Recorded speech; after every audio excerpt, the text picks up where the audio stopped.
என் அன்பு தோழமை உறவுகளே, விவிலியத்திலேயே லூக்கா நற்செய்தியாளருக்கு மட்டுமே உரிய சில பகுதிகள் உண்டு. பகுதிகளில் ஒன்றுதான் இன்றைய நற்செய்தி வாசகம், இயேசுவும் சக்கேயும். சக்கேயை பற்றி நாம் அனைவருக்குமே தெரியும். அவர் வரி தண்டுகளுடைய தலைவர். நிறைய மக்களை ஏமாற்றி நிறைய காசு சம்பாதித்து வைத்திருந்தார். இதனால் மக்கள் அவரை வெறுத்து ஒதுக்கினார்கள். இந்த சமுதாயமே இவர் ஒரு பாவி என்று பட்டம் சூட்டி ஒதுக்கி தள்ளினார்கள். மக்கள் இவரை விரும்பவே இல்லை, ஏற்றுக்கொள்ளவும் இல்லை. அவ்வாறு இருக்க இம்மனிதரை இயேசு சந்தித்து இன்று உன்னுடைய வீட்டில் தங்க வேண்டும் என்று அவரை ஏற்றுக்கொள்கின்றார். இதிலிருந்து நாம் எதை கற்றுக்கொள்ள வேண்டும் என்றால், இந்த உலகமே நம்மளை வெறுத்து ஒதுக்கினாலும், மற்ற மனிதர்கள் நம்மை அன்பு கூறாமல் போனாலும், இந்த சமுதாயமே நம்மை பாவி என்று ஓரம் கட்டினாலும், நம் ஆண்டவராய கடவுள் நம்மை பாவி என்று பார்ப்பதில்லை, சக மனிதராக பார்த்து நம்மை ஏற்றுக்கொள்கின்றார். அதற்காக நாம் என்ன செய்ய வேண்டும் என்றால், எவ்வாறு இந்த சக்கேயு மற்ற மனிதர்கள் என்ன நினைப்பார்கள் என்று கவலை கொள்ளாமல் இயேசுவை பார்ப்பதற்காக மரத்திலே ஏறுகின்றார்.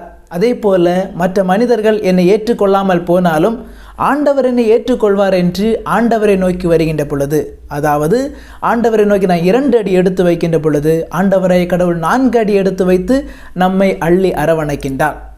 இந்த பகுதியிலேயே நம் ஆண்டவராய் இயேசு கிறிஸ்து சக்கேயுவை பார்த்து, நிறைய பேரை ஏமாற்றி நிறைய காசு சம்பாதித்து வைத்திருக்கின்றாய், இதெல்லாம் ஏழைகளுக்கு கொடுத்துடு, பிற மக்களுக்கு பகிர்ந்து கொடுத்துடு என்று இயேசு கூறவே இல்லை.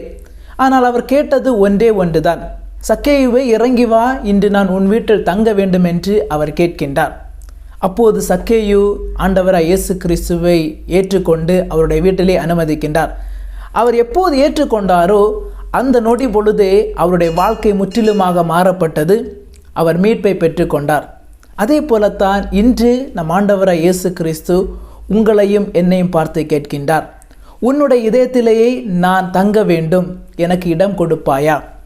உன்னுடைய வீட்டிலேயே நான் தங்க வேண்டும், அதற்கு நீ இடம் கொடுப்பாயா என்று கேட்கின்றார்.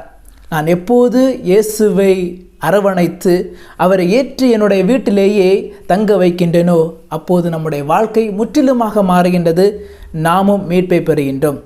எவ்வாறு சக்கேயு இயேசுவை ஏற்று வீட்டிலே அழைத்து அவர் வாழ்க்கையிலேயே மீட்பை பெற்றுக்கொண்டாரோ, நாமும் இயேசுவை நம்முடைய வாழ்க்கையிலேயே அனுமதித்து மீட்பை பெறுவோம். கடவுள் நம்மை நிறைவாக ஆசீர்வதிப்பார். ஆமென்.